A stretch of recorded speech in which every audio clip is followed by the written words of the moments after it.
ഗൈസേ എവിടെ നോക്കിയാലും കൊലപാതകങ്ങളുടെ വാർത്തകളില്ലേ. ഏറ്റവും പുതുതായിട്ട് നമുക്ക് കിട്ടണത് ഇടുക്കി പീരുമേട്ടിൽ നിന്നാണ്. പീരുമേട്ടിൽ നിന്നല്ലേ, എന്താ വാർത്ത അല്ലേ.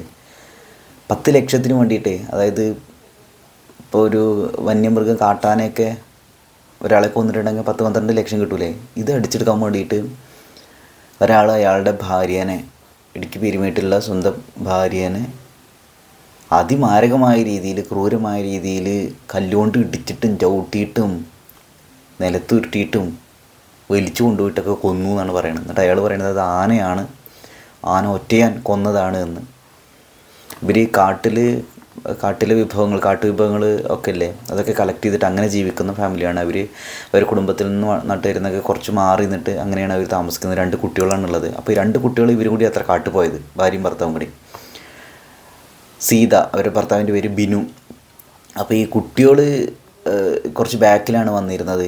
അപ്പോൾ കുട്ടികൾ വരുന്ന സമയത്ത് അച്ഛൻ ആയിട്ടുള്ള ബിനു, അമ്മയായിട്ടുള്ള സീതേനെ അവരുടെ ശരീരം കൊണ്ട് ഇങ്ങനെ വരികയാണ്, ഏറ്റിയിട്ട് വരികയായിരുന്നു. എന്നിട്ട് ഒറ്റയാൻ ആക്രമിച്ചു എന്ന് പറഞ്ഞു. പക്ഷെ എന്താ നിങ്ങൾ അവസ്ഥ ഒന്ന് ആലോചിച്ച് നോക്കില്ലേ. അതായത് ആ കല്ലുകൊണ്ട് ഇപ്പോൾ തുടക്കത്തിൽ വിചാരിച്ചത് കാട്ടാനയുടെ ആക്രമണം പറഞ്ഞിട്ട് കുറേ ആളുകൾ പ്രതിഷേധം അതും ഇതൊക്കെ ആയിട്ട് ഇറങ്ങിയായിരുന്നു അല്ലേ. ഇവിടെ ആ കല്ലുകൊണ്ട് ഈ തലയുടെയൊക്കെ 2 സൈഡിൽ ആഞ്ഞ് കുത്തിയിട്ട്, അതുപോലെ വയറിനിട്ട് ചവിട്ടിയിട്ട്, അതുപോലെ കല്ലിലേക്ക് പാറക്കെട്ടിലേക്ക് എടുത്ത് വലിച്ചെറിഞ്ഞ് അങ്ങനെയൊക്കെയാണ് കൊന്നറിഞ്ഞത്. അതായത് ആന കൊന്നതാണ് എന്ന് ആ രീതിയിൽ ഫൗൾ പ്ലേ കാണിക്കാൻ വേണ്ടിയിട്ട്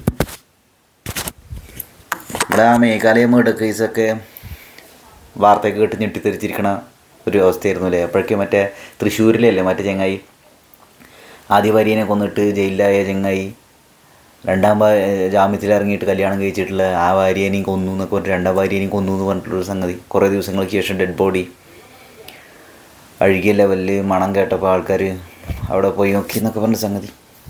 കൊലപാതകങ്ങളാണ്, ഫുള്ള് കൊലപാതകങ്ങളാണ്. അപ്പോൾ ഏറ്റവും ലേറ്റസ്റ്റ് ആയിട്ട് വന്നിട്ടുള്ള സംഗതി നിങ്ങൾക്ക് തോന്നുന്നുണ്ട് ഈ 10 ലക്ഷം രൂപ കിട്ടാൻ വേണ്ടിയിട്ട് ഭാര്യനെ കൊല്ലുന്നൊക്കെ. ഇവിടെ ഒരു ഇപ്പോൾ ചർച്ചയിൽ ഞാൻ കണ്ടേ, മറ്റേ റിട്ടയർഡ് SP ജോർജ് ജോസഫ് അല്ലേ, അവർ പറയുന്നത് ഈ 10 ലക്ഷത്തിന് വേണ്ടിയിട്ടാണ് അവർ ചെയ്യുന്നുണ്ടാവും. പോലീസുകാർ മറ്റേ ഇങ്ങനെ ക്വസ്റ്റ്യൻ ചെയ്തുകൊണ്ടേ ഇരിക്കുകയാണ്. അപ്പോൾ അയാളുടെ മൊഴികളിൽ വൈരുദ്ധ്യങ്ങളുണ്ടായിരുന്നു, കോൺട്രഡിക്ഷൻസ് ഉണ്ടായിരുന്നു, ഇന്നലെ മുതൽ തന്നെ പറയുന്നുണ്ടായിരുന്നു. അപ്പോൾ അത് ഫോറസ്റ്റ് ഓഫീസേഴ്സ് വന്നപ്പോൾ തന്നെ ആദ്യം കണ്ടപ്പോൾ തന്നെ ഡൗട്ട് അടിച്ചു, ആന വന്നിട്ടുള്ള ലക്ഷണങ്ങളൊന്നും അവിടെ ഇല്ല എന്നൊക്കെ. പിന്നെ ആന ആക്രമിക്കുക എന്ന് പറഞ്ഞിട്ടുണ്ടെങ്കിൽ ആക്രമിച്ച സ്ഥലത്ത് പുല്ലിൽ ചെടികളിലൊക്കെ അത് ചതഞ്ഞ പോലെയൊക്കെ ഉണ്ടാവില്ല, അതൊന്നും കണ്ടില്ല എന്നൊക്കെ.